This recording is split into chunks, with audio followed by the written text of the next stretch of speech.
Les procès du siècle. Une série de rencontres imaginées et produites par le MUSEM. Saison 3. Lutte en partage.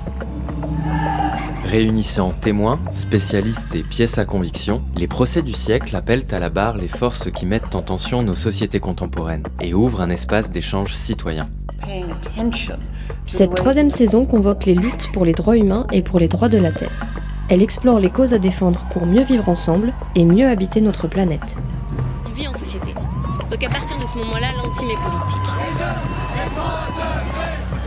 Les procès du siècle, saison 3. Lutte en partage. 16 épisodes enregistrés en public dans l'auditorium du MUSEM de novembre 2023 à mars 2024.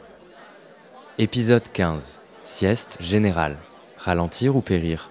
Avec François Briens, Jean-Philippe Descas et Nora Hamadi à la modération.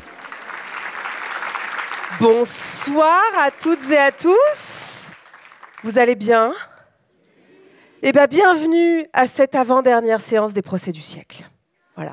Non, on se reverra très vite. Mais pour cette avant-dernière séance, on vous propose de nous interroger ce soir sur sieste générale, ralentir ou périr. Alors pour les uns, elle est inéluctable, ça constitue la seule alternative à la fin du monde. Pour les autres, c'est une impensable régression, une blague, c'est un cauchemar. La décroissance, diminuer la production de biens et de services. Est-ce que ça suffira à nous sauver du péril climatique ? Est-ce qu'il va falloir collectivement ralentir ? Et puis qu'est-ce que ça veut dire justement ralentir ? Est-ce que ça veut dire arrêter le progrès ? Est-ce que ça veut dire devenir amiche ? Suivez mon regard. À qui s'adresse cette injonction quand certains d'entre nous n'ont pas accès au minimum vital ? Pour en parler, je vous demande d'accueillir François Briens et Jean-Philippe Descas. Installez-vous. François Briens, ingénieur spécialisé en énergie, docteur en économie et prospective. Vous êtes administrateur de l'association Sciences Citoyennes qui travaille à la réappropriation démocratique des choix scientifiques et techniques. Bienvenue. Jean-Philippe Descas, vous êtes diplômé de HEC. C'est pas grave, parce que vous avez bifurqué. Vous êtes aujourd'hui doctorant au Centre de recherche en gestion de l'École Polytechnique. Vous travaillez sur la transformation des business models dans le respect des limites planétaires. Et vous avez signé Le courage de renoncer, le difficile chemin des élites pour bifurquer vers un monde durable.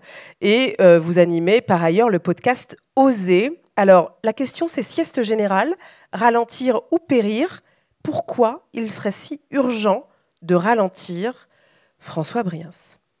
Je pense que la trajectoire sur laquelle on est engagé, dans une trajectoire de croissance économique et d'accélération des flux de matière, d'énergie, d'échanges monétaires dans l'économie, n'est en aucun cas porteur d'un avenir plus prospère sur le long terme et plus souhaitable. Il est absolument nécessaire de bifurquer, ça on le sait de par tout un tas de rapports scientifiques qui nous indiquent, notamment sur le changement climatique ou autre, qu'il va falloir faire une transition, une transformation, etc. Et à partir de là, oui, on sait qu'il va falloir changer radicalement nos modes de vie et nos modes de production. Et tout. Alors justement, le 30 janvier à l'Assemblée nationale, Gabriel Attal nous disait, pour eux, en gros pour vous, l'écologie doit être punitive, douloureuse, passer par la désignation de boucs émissaires et par la décroissance. La décroissance, je le redis ici, c'est la fin de notre modèle social, c'est la pauvreté de masse. Jean-Philippe Descas, est-ce que c'est ça le monde que vous nous proposez ? Oui, tout à fait, et allons-y gaiement. Non, mais je pense peut-être que pour démarrer, on pourrait définir ce que c'est que la décroissance, justement pour répondre à M. Attal, même s'il n'est pas là avec nous. Et je vais essayer de reprendre la définition de Timothée Parikh, qui est économiste qui a beaucoup participé à vulgariser la décroissance. Alors, je m'excuse auprès de lui si je ne l'ai pas exactement, mais en gros, la décroissance, dit-il, est une réduction planifiée de la production et de la consommation dans les pays riches, auprès des populations les plus privilégiées, pour améliorer le bien-être des sociétés humaines, la réduction des inégalités, dans le respect des écosystèmes vivants. Alors, c'est une très longue définition avec pas mal de choses, mais ce n'est en rien ce que effectivement définit M. Attal comme étant la misère pour tous. Il y en a aussi qui parlent de post-croissance. C'est quoi la différence entre décroissance et post-croissance ? Alors, l'idée de la décroissance, c'est que c'est quelque chose de transitoire. L'idée, c'est que la post-croissance, c'est ce qui serait après une phase de décroissance, c'est-à-dire de décrue des consommations matérielles, physiques, etc., et des flux monétaires, et ainsi de suite. Mais il ne faudrait pas non plus limiter la définition de la décroissance à cette décrue physique des flux. Il faut aussi le voir vraiment comme un projet d'une société qui fonctionne différemment, qui fonctionne plus sur des relations entièrement monétarisées, médiatisées par le marché. Donc c'est pas juste un projet économique, c'est ça que vous nous dites, c'est que c'est presque un projet politique. Il y a quelque chose de l'ordre d'une philosophie politique derrière. On est sur quelque chose qui est une utopie. Oui, tout à fait. Oui. En fait, pourquoi on parle de décroissance ? Parce que l'objet donc principal de la critique de la décroissance, c'est donc la croissance, mais la croissance de quoi ? La croissance de la production, et notamment de la production industrielle, qui est mesurée par son indicateur phare, qui est le PIB. Donc on s'inscrit dans une logique où il faut décroître. Pourquoi ? Parce que cette croissance n'est juste pas soutenable par rapport à une question juste purement écosystémique, des équilibres du système Terre dont on dépend tous pour vivre. Et alors justement, vous avez une pièce à conviction là-dessus ? Bon, on peut partir là-dessus. Allez, on part sur votre pièce à conviction numéro 1, nos limites planétaires. Qu'est-ce que c'est que ce graphique ? Alors, les limites planétaires, c'est quoi ? C'est un concept qui a été élaboré en 2009 par une équipe de scientifiques du Rockstrom Resilience Center et qui a ensuite été mis à jour plusieurs fois. Là, ce que vous voyez, c'est la représentation donc, de 2023, qui est la plus récente. Ce concept des limites planétaires, c'est une volonté en fait, de définir, mesurer et représenter les principaux processus du système Terre, donc de notre planète, qui nous permettent en fait de vivre, nous, êtres humains, dans un monde dans lequel on peut s'épanouir. Nora, je vous ai entendu lors de l'introduction parler par exemple du changement climatique, mais qui n'est que l'un des 9 processus en fait, auxquels il faut faire extrêmement attention pour continuer à vivre dans un espace viable pour l'humanité. Il y en a 8 autres, donc on peut citer quelques-uns. Donc effectivement, il y a la biosphère, donc c'est le vivant autre que les humains, les sols, l'eau douce, l'acidification des océans, l'ozone stratosphérique et aussi ce qu'on définit comme étant les entités nouvelles, à savoir en gros tous les types de polluants nouveaux qui sont rentrés sur Terre. Donc ça, c'est le premier point sur lequel je voulais insister, c'est le fait qu'on n'est pas face à un problème, celui du changement climatique, on n'est pas face à une réponse qui est celle de la décarbonation, mais on est face en fait à une multiplicité de problèmes qui sont ici définis, mesurés et représentés à travers les 9 processus essentiels du système Terre. Le deuxième point très important, c'est qu'en fait, ces différents processus sont systémiques. Qu'est-ce que ça veut dire ? Ça veut dire qu'il y a des interactions entre ces différents processus. Par exemple, le changement climatique, qui est principalement causé donc, par la concentration de gaz à effet de serre dans l'atmosphère, a lui aussi des répercussions sur l'acidification des océans. Donc on voit que entre ces différents processus, c'est pas juste... Ça communique. Ça communique, et du coup, il y a des répercussions les uns sur les autres. Le troisième point, c'est que c'est non linéaire. C'est-à-dire qu'il y a des effets de seuil, il y a des points de bascule qui font qu'un tout petit peu plus, une dégradation un tout petit peu plus forte, entraîne en fait des effets qui sont catastrophiques. Le quatrième point, c'est l'irréversibilité. L'irréversibilité par rapport en fait, à un point de départ qui est celui de l'ère de l'Holocène, dans laquelle les civilisations humaines se sont épanouies depuis à peu près 15 000 ans, une ère dont on est sorti, d'après les scientifiques, pour entrer dans l'Anthropocène, c'est-à-dire une ère dans laquelle l'être humain a finalement tellement dégradé son environnement par ses activités qu'on n'est plus dans un environnement stable. Il n'y a plus de retour en arrière pour énormément de ses conséquences. Par exemple, la montée des eaux, elle est inéluctable sur des centaines, voire des milliers d'années. Ce n'est pas quelque chose sur lequel on pourra revenir. Et juste, je termine et après, je m'arrête. Le cinquième point à retenir là-dessus, c'est le fait qu'on parle de seuil absolu. C'est-à-dire qu'on ne parle pas de logique avec lesquelles on va pouvoir compenser quoi que ce soit. Donc compensation écologique, c'est on construit une autoroute, mais c'est pas grave, parce que finalement toute la faune qui était sur cette autoroute, on va la déplacer quelque part ailleurs. Ou alors on prend l'avion et on plante des arbres. Et on plante des arbres, exactement. Et ça marche pas. Et ça marche pas, puisqu'en fait on est sur des seuils absolus, c'est-à-dire des quantités maximales à ne pas dépasser pour ne pas sortir des zones à risque. Alors, si vous me permettez un retour arrière, justement, ces questions, les limites planétaires, si on revient en 1972, pour les plus âgés d'entre vous, le rapport Meadows, c'était le Club de Rome à l'époque, un groupe de réflexion internationale, sort un rapport qui a fait grand bruit, qui s'appelle The Limit to Growth, traduit en français sous le titre « Déjà, halte à la croissance ». Ce document, il prédit l'effondrement inéluctable d'une civilisation dont la population, l'activité économique et les impacts sur l'environnement seraient en perpétuelle croissance. Donc ça fait quand même 52 ans. François ? Non, mais c'est vrai que c'est très intéressant de remonter un petit peu en arrière et de se demander, aujourd'hui, remettre en question la croissance passe pour quelque chose d'assez ésotérique ou enfin, assez choquant dans le débat public. Il ne faut pas oublier que dans les années 60-70, la question de faut-il poursuivre la croissance économique, alors on a peut-être oublié de définir la croissance économique. D'abord, je reviens là-dessus, ce qu'on appelle la croissance économique, c'est la croissance de l'indicateur du produit intérieur brut, qui est un indicateur qui représente la somme de toutes les valeurs ajoutées produites dans l'économie, ou la somme de tous les revenus ou de toutes les productions, c'est selon, enfin il y a différentes façons de le calculer. Et du coup, ça définit d'une part le développement sous un mode quantitatif, donc ça place l'indicateur agrégé, le PIB, comme étant l'indicateur type de développement. C'est l'alpha et l'oméga. C'est l'alpha et l'oméga. En gros, si on veut mesurer le développement, finalement, le PIB est le seul indicateur agrégé disponible. Ça mesure la quantité produite par l'économie de tout et de n'importe quoi, mais du coup, on va l'utiliser. Et finalement, comme c'est un peu le seul indicateur agrégé qui a existé pendant très longtemps, il a été utilisé comme tel. Alors après, il y a eu donc en effet en 1972 le rapport au Club de Rome. D'ailleurs, le Club de Rome lui-même était un petit peu surpris du résultat. Oups. Voilà. En fait, c'est un rapport qui a vraiment fait un gros pavé dans la mare. Ah oui, c'est la première fois qu'on posait la question, enfin l'enjeu des limites planétaires. Pas tout à fait la première fois. Ah d'accord. En fait, le mouvement écologique a commencé déjà à se développer à partir des années 60 avec les essais nucléaires, Barry Commoner, la question de la population aussi qui prenait de l'ampleur. Est-ce que la surpopulation serait pas un danger pour l'humanité, etc. Tout ça. Et donc il y a eu toute une forme de retour de la problématique population versus ressources. On serait trop nombreux, donc il faut qu'on contrôle. Voilà. Et donc il y a ça, plus les inquiétudes liées à la technologie, notamment de l'arme nucléaire. Qui a fait qu'il y avait un discours d'ambivalence par rapport aux effets de la technologie et du développement technologique sur les sociétés. On se rendait compte que l'homme était en mesure finalement de provoquer sa propre perte par le développement de technologies qui pourraient être très dangereuses. Et donc du coup, on était un petit peu à cette époque dans une sorte de discours vraiment d'ambivalence où la croissance et tout le développement technologique qui allait avec avait à la fois un potentiel de progrès social, etc. Tout ça, et puis en même temps portait des grands risques. Pourquoi on n'a pas été capable d'entendre ce que le rapport Meadows nous dit, ce que René Dumont nous dit? Pourquoi est-ce qu'on revient aujourd'hui avec ces limites planétaires alors que ça fait 50 ans qu'on le sait?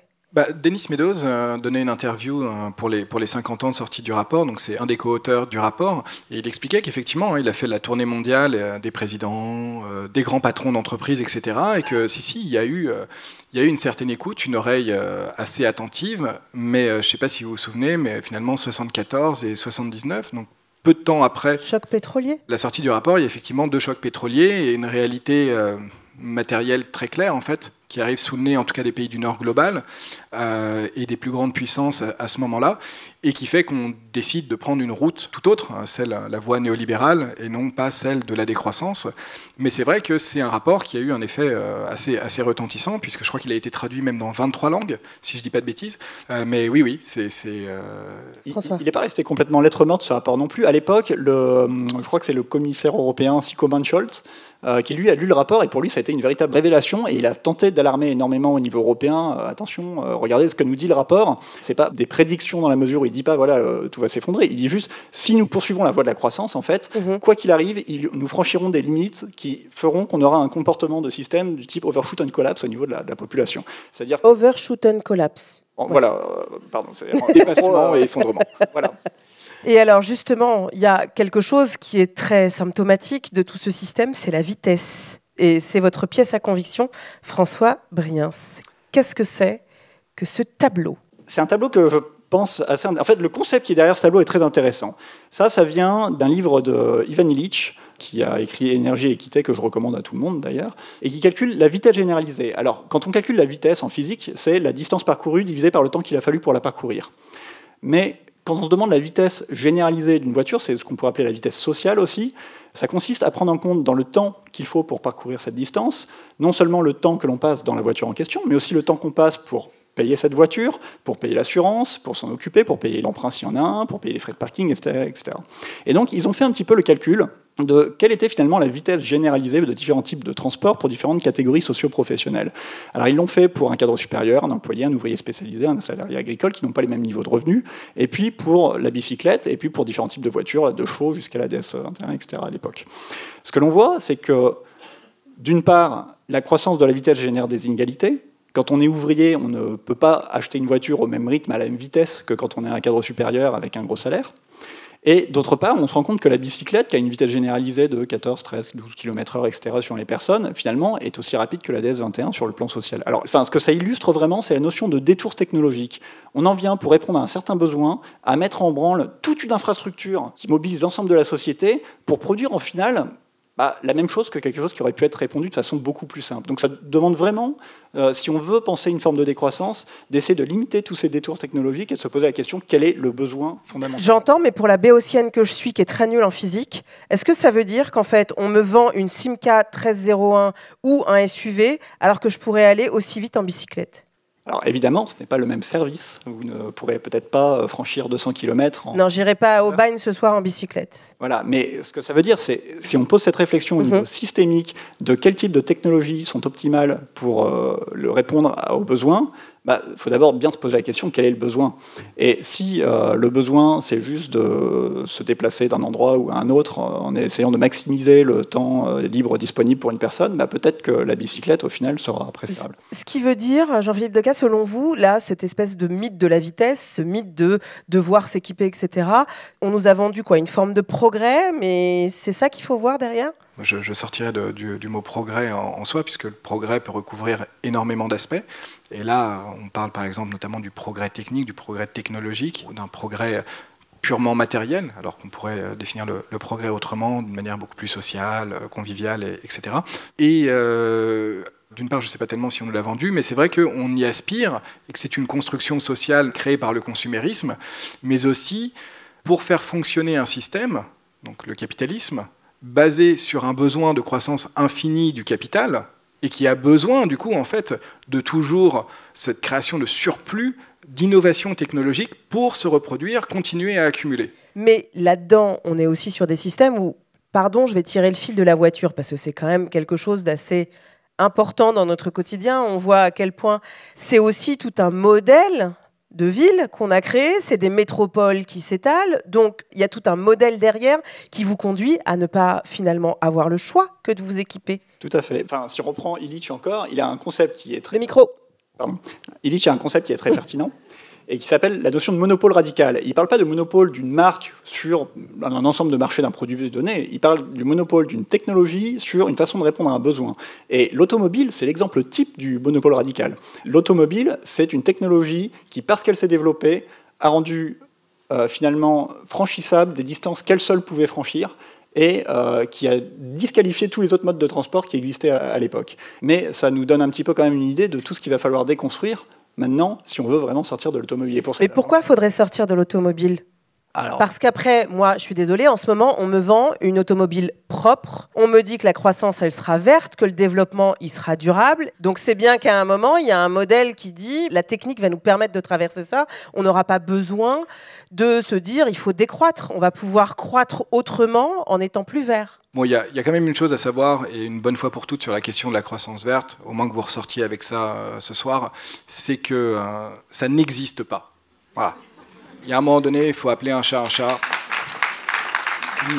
La question du découplage, donc, qui dit qu'on est capable en fait, d'avoir une croissance de l'indicateur PIB et en même temps d'une baisse de la charge écologique, donc mesurée par les différentes pressions environnementales, ne fonctionne pas. Ça a été établi notamment par une étude de 2019, Haberl et Hall, Haberl avec un H, donc vous allez voir, qui est en gros une méta-analyse de tout ce qui a été produit sur la question du découplage, si je fais court, et qui dit, c'est simple, il n'y a aucune donnée empirique qui montre que ça fonctionne. Ensuite, il y a d'autres études qui ont montré que parfois, pour aller dans le sens de ce que vous dites, Nora, on remarque dans certains pays en fait un découplage relatif, donc à savoir seulement avec un paramètre de ces pressions environnementales, à savoir le réchauffement climatique. Mais puisque maintenant vous êtes des spécialistes des limites planétaires, vous savez qu'il y a tout un tas d'autres soucis. Donc c'est ce qu'on appelle le découplage absolu qui prend en charge toute la question des différentes pressions environnementales et qui effectivement dit que dans certains pays, notamment pays du Nord global, donc la Suède, la France, etc., on obtient parfois une petite croissance du PIB et en même temps une petite baisse des émissions. C'est vrai, mais en fait, quand on regarde réellement les études et les données, on s'aperçoit qu'il y a deux choses. Premièrement, ce découplage, il est limité dans le temps. Généralement, c'est sur une période donnée et après, on observe un recouplage. Et deuxièmement, il est beaucoup trop faible par rapport en fait, au niveau de baisse dont on a besoin. juste pour vous donner un ordre d'idée, quand même, juste sur la question du changement climatique. Aujourd'hui, un Français moyen émet à peu près 10 tonnes de CO2 équivalent par an. L'objectif, dans une logique de post-croissance qui respecte à peu près les capacités d'émission, si on les considère à égales pour tous les habitants de la planète, en 2050, c'est d'atteindre 2 tonnes. Donc c'est une division par 5. Donc ce n'est pas une baisse de 0,7 ou 1% tous les ans. C'est une division par 5. Voilà. C'est ça le niveau en fait, qu'il faut atteindre. Donc on ne parle pas vraiment de la même chose. Ouais, il y a d'autres modes de développement possibles. J'espère. En fait, il y a une analyse d'énormément de différents types de sociétés sur leur manière d'être qui nous demande déjà, peut-être, de sortir de l'idée qu'avant, les peuples qui nous ont précédés, les sociétés qui nous ont précédés pendant des milliers d'années étaient des gens plus bêtes que nous, plus primitifs. Non, en fait, c'était des gens qui aussi se posaient les mêmes questions que nous sur comment est-ce qu'on vit, ça veut dire quoi faire société, c'est quoi la question de l'équité, de l'égalité, c'est quoi répondre à ses besoins, de quelle manière, etc. Donc ils n'étaient pas forcément plus bêtes ni plus primitifs, et ils ont inventé, créé, essayé, expérimenté des milliers de manières en fait, de faire société, qui je pense serait très intéressante de réexplorer aujourd'hui pour nourrir nos imaginaires et sortir un petit peu de l'idée que c'est la croissance ou les Amish. Alors justement, pour nourrir nos imaginaires, on va se replonger dans l'histoire qui nous a conduit à penser aussi le productivisme. Et pour ça, j'appelle à la barre Vincent Giovannoni, conservateur en chef du patrimoine, responsable du pôle art du spectacle.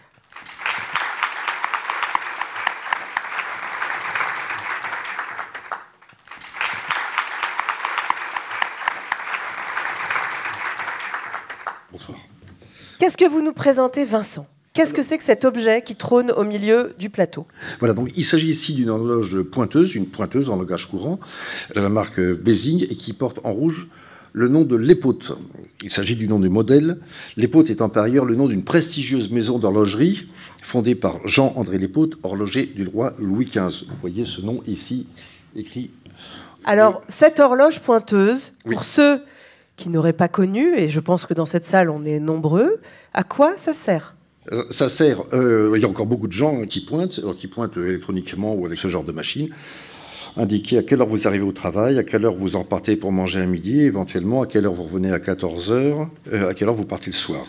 L'usage des montres et des horloges se généralise à partir de la révolution industrielle. L'horloge pointeuse est une invention de la fin du 19e, exactement 1888. Vous voyez, on est en plein milieu de la révolution industrielle, qui, pour intensifier et planifier la production, a développé la spécialisation des tâches. Le temps commence à être compté au plus près pour contrôler le travail des ouvriers et mesurer leur productivité. Et alors que dans les périodes précédentes, on travaillait à façon, c'est-à-dire en fonction du nombre de paniers produits, de chemises cousues, de pièces assemblées, à l'usine, les ouvriers, eux, sont payés pour faire un certain nombre d'heures, produire des résultats strictement attendus. Le tout, évidemment, sous le regard du contremaître, dans une salle où l'horloge, complice du patron, minute le temps de travail. Alors que les anciens paysans travaillaient quant à eux seulement la lumière du jour, l'invention de l'électricité a permis de faire travailler les ouvriers comme du bétail dans des étables où une lumière artificielle brille indifféremment toute la journée, toute la nuit, de telle heure à telle heure. Contractuellement, l'invention du salariat liée à la révolution industrielle impose un contrôle du travail de tous les employés qui doivent arriver à leur poste à telle heure et repartir à telle heure, et ceci est vérifié par la pointeuse. Lorsqu'on me retient 1 heure sur mon salaire, c'est parce que je ne suis pas arrivé à l'heure et que j'accepte ces règles du jeu. Alors, il y a des petites choses sur lesquelles il faut revenir et j'essaie de faire vite, hein, Nora. Oui, bien sûr. On a préparé Moi, je tout suis ça la maîtresse des horloges, dirait l'autre. Extrêmement sévère. Ah oui. Je cite Emmanuel Macron pour ceux qui n'auraient pas la référence. Donc assez vite quand même, là aussi, pour retenir 2 ou 3 choses. Savoir que le mot temps nous vient du latin tempus et qui vient du grec ancien temno, couper. Et donc comprendre qu'à l'origine, le temps, c'est ce qui peut être découpé, à l'inverse de l'atome, atome, qui ne peut pas être découpé, qui est indivisible. Et le terme d'heure, lui, pour revenir sur ces termes-là, je vous ai dit, vous pourrez rentrer ce soir là, il y a plein de trucs et tout, chérie. Si vous avez un date ce soir, enfin, le terme d'heure, lui, est issu du latin augurium, présage favorable. À l'origine, le mot heure signifie sort, fatalité, destin. Et c'est de cette manière qu'il y a des bonnes heures et des malheurs. Anciennement, est heureux ce qui vient à la bonne heure. Heure qu'on a vite rapprochée du moment et de l'instant. C'est fini ? J'en ai un dernier. Parce que comme vous êtes très fort en latin et en grec ancien, travail, ça vient d'où? De tripalium, qui est les trois morceaux de bois sur lesquels on a notamment crucifié notre Seigneur Jésus-Christ, mais qui également servait à l'attelage des bœufs pour les faire travailler ensemble. Voilà, une belle torture. Le tripalium de travail, c'est un outil pénible et un outil de torture. Ouais. Alors, j'ai lu que cette origine était remise en question et que c'était peut-être pas le... Oui, mais enfin, des gens qui remettent en question une étymologie reliant travail et torture sont des gens un peu réacs. Voilà, je vous demande d'applaudir Vincent Giovanni, s'il vous plaît. Cette pointeuse, ce rapport au temps, ce rapport au corps, ce contrôle des corps, ce contrôle du temps, ce contrôle de la productivité, c'est complètement lié à la naissance du capitalisme. Cette croissance dont vous voulez qu'on sorte, ça veut dire à un moment qu'il va falloir revoir les bases de cette idéologie. Concrètement, on sort du capitalisme, c'est quelque chose de révolutionnaire. Ça veut dire ça, décroître. Tout de suite, les grands mots. Il y a un rapport au temps qui est appelé à changer. En fait, la croissance, pour simplifier, pour brosser un tableau très simple, il y a deux façons de croître. Il y a ou bien produire plus de la même chose, ou bien produire d'autres choses différentes en colonisant d'autres sphères économiques qui n'étaient pas sujettes à la monétisation, à la commercialisation avant. Pour produire plus de la même chose dans le même temps, il faut augmenter la productivité. Donc la quantité produite par unité de temps. Et donc ça, c'est typiquement l'objet qui permet de mesurer cette productivité. Et la productivité, comment on fait pour l'augmenter? C'est simple, il y a l'augmentation des cadences, la division fonctionnelle, l'hyperfonctionnalisation des tâches, où en gros, plutôt que d'avoir un artisan qui va produire un objet du début à la fin, on va développer le travail posté, le travail à la chaîne, où on va répéter une chaîne, un truc mécanique du début à la fin, où du coup le travailleur n'a plus du tout la vision d'ensemble de l'objet qu'il est en train de produire, mais il opère juste une tâche qui du coup perd aussi du sens, parce que c'est plus difficile de se positionner dans un processus global. Et puis du coup ça donne lieu à un certain désintérêt pour la tâche produite. On s'écarte complètement de la notion que Hegel et Marx avaient forgé comme travail, comme exercice de la liberté, transformation. Levier d'émancipation. Levier d'émancipation, on n'est plus du tout là-dedans. Et en fait, le travail devient, dans la société moderne, de moins en moins un élément d'identité pour la personne, dont la plupart des gens font ça comme gagne-pain. Finalement, et il y en a quand même moins qui s'identifient par rapport à il y a 50 ans. Oui, mais ce qui est intéressant, mais ça, peut-être que du coup, vous allez pouvoir nous en parler, Jean-Philippe Descas, c'est que vous qui avez bifurqué, qu'est-ce que ça veut dire de se dire j'ai fait HEC et à un moment, bullshit?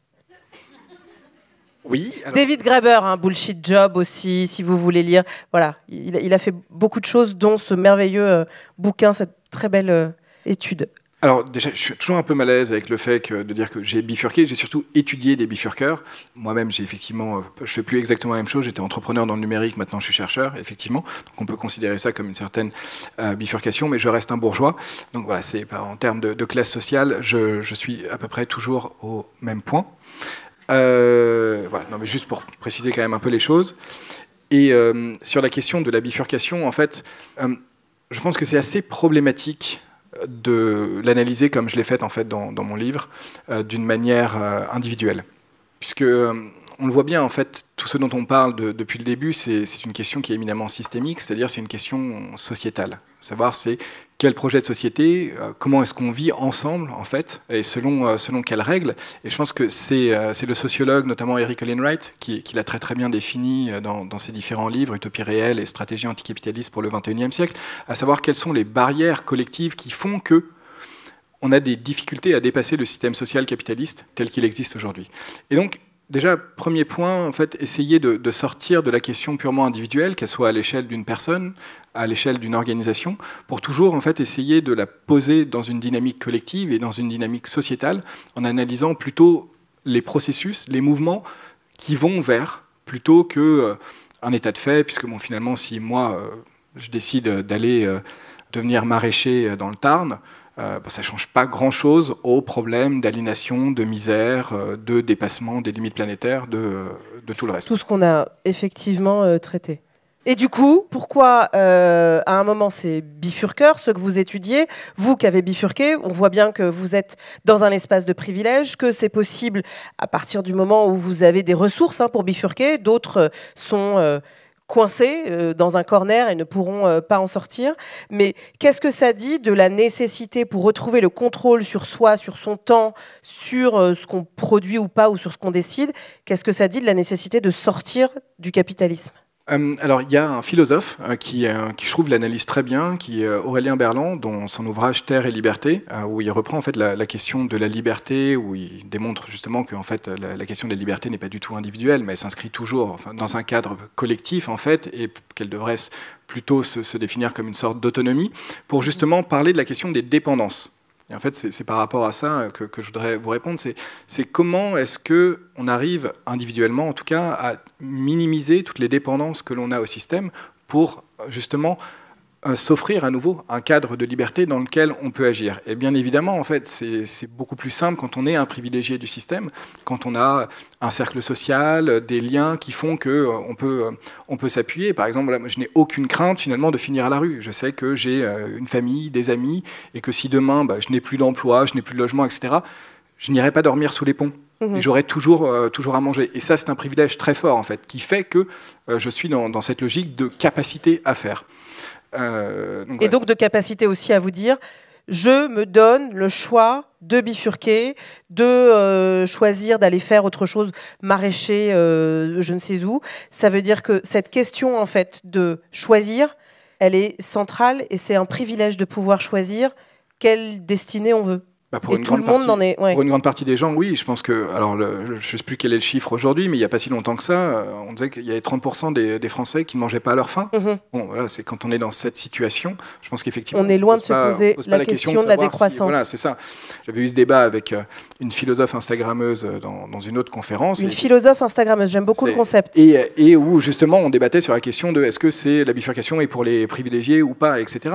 Et bon, voilà, je pense qu'en observant autour de nous différentes personnes qui ont des travails marchands pas forcément très alléchants pour nous, comme tu parlais, très répétitifs, ou voilà, c'est qu'en prenant le train, je pense qu'on peut regarder les agents de propreté qui défilent. On n'a pas forcément envie de tout de suite faire ce métier, même si eux aimeraient bifurquer, j'imagine qu'ils le font parce qu'ils n'ont pas forcément le choix, ou en tout cas...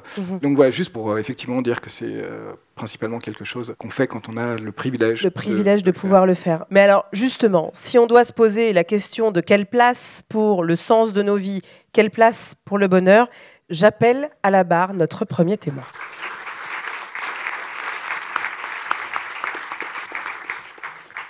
Bonsoir, je m'appelle Fabienne et samedi, en préparant la commission d'enquête, on a été assez frappés par l'ensemble de tous ces mots hyper négatifs, voire moralisateurs, récession, frustration, inéluctable, se restreindre, fin du monde.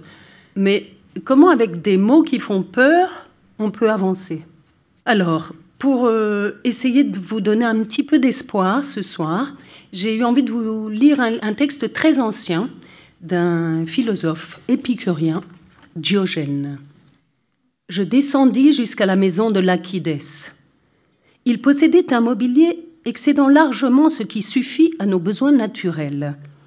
Des lits extrêmement précieux, des tables leur faisant face, les unes en noyer, les autres en érable, couvertes de vases d'argent, devant lesquels se tenaient des serviteurs, les uns portant les lave-mains, les autres d'autres ustensiles. Après avoir jeté un coup d'œil, je dis « J'ai accepté ton hospitalité, Lachides, dans l'idée que tu étais un ami.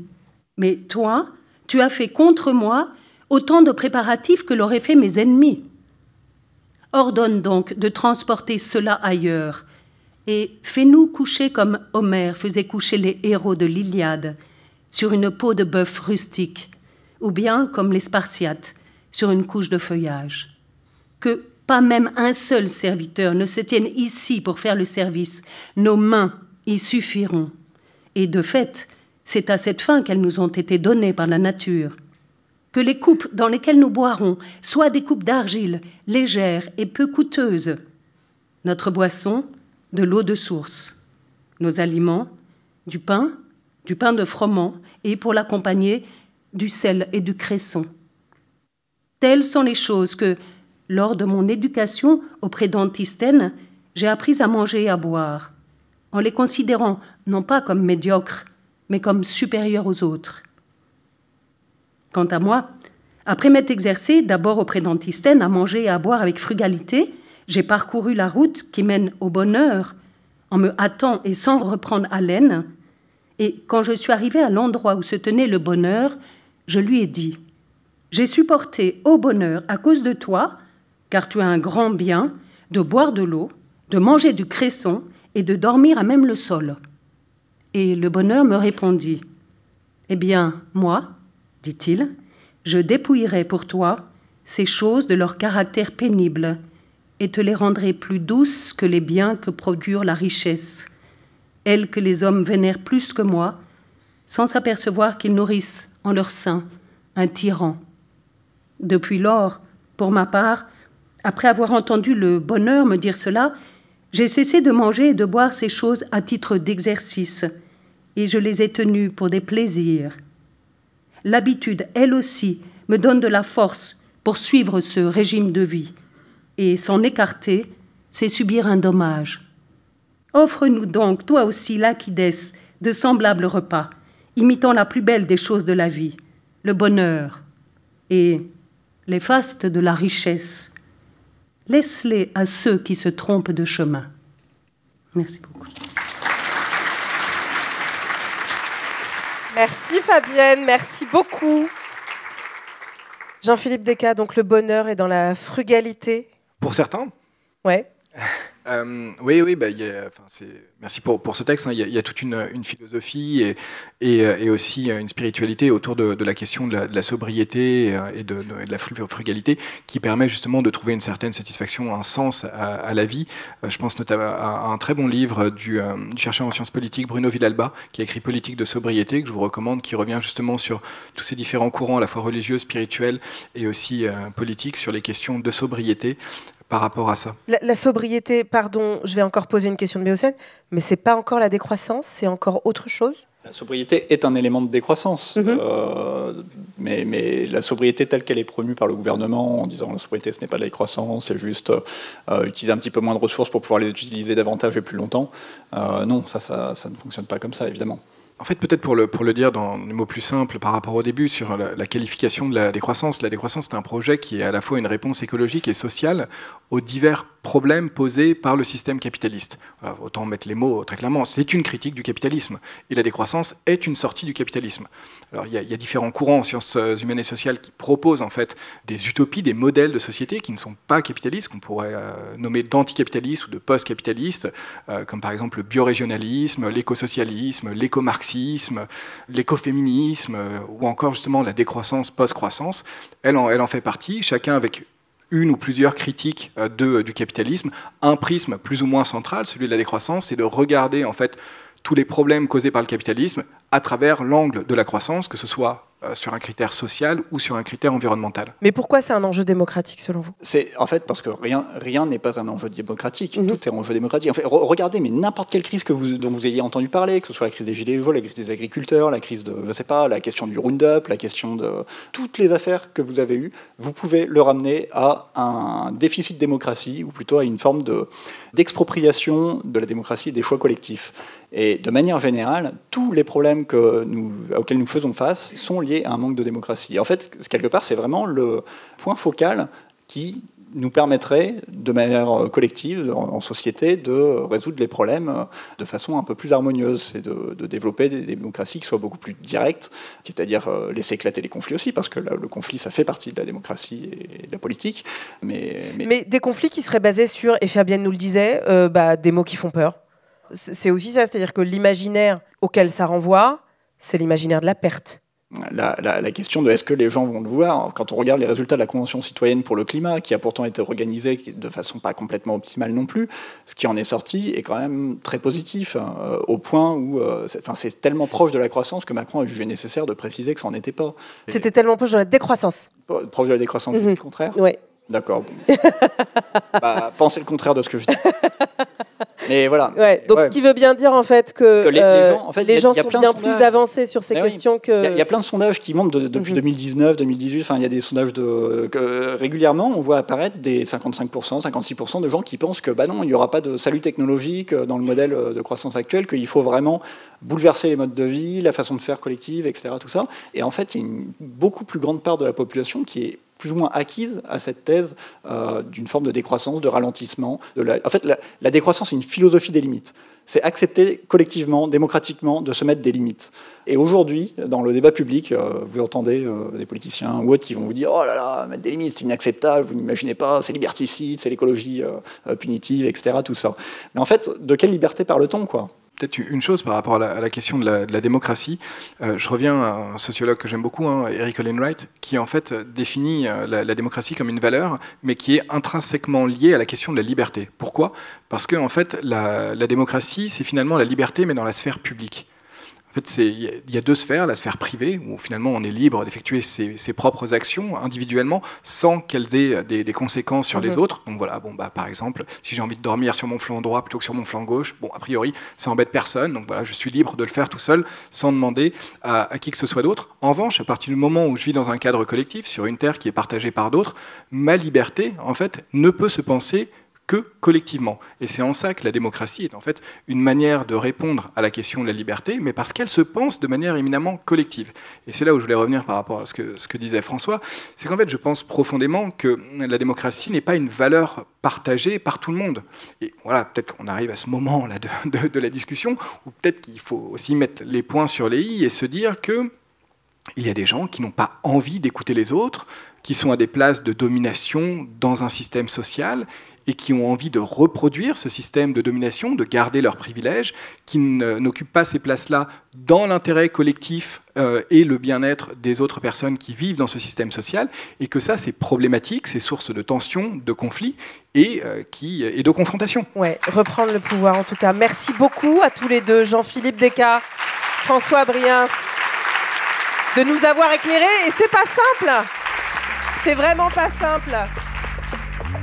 Cette séance a été enregistrée le 4 mars 2024, avec la participation de François Briens, Jean-Philippe Descas, Vincent Giovannoni et Nora Hamadi à la modération. C'était le podcast Procès du siècle, lutte en partage. Une proposition conçue et mise en scène par le MUSEM. À la modération, Rokhaya Diallo, Nora Hamadi, Thomas Legrand et Paloma Moritz. En partenariat avec Libération, Simone et Ventilo. Réalisation, Copie Carbone.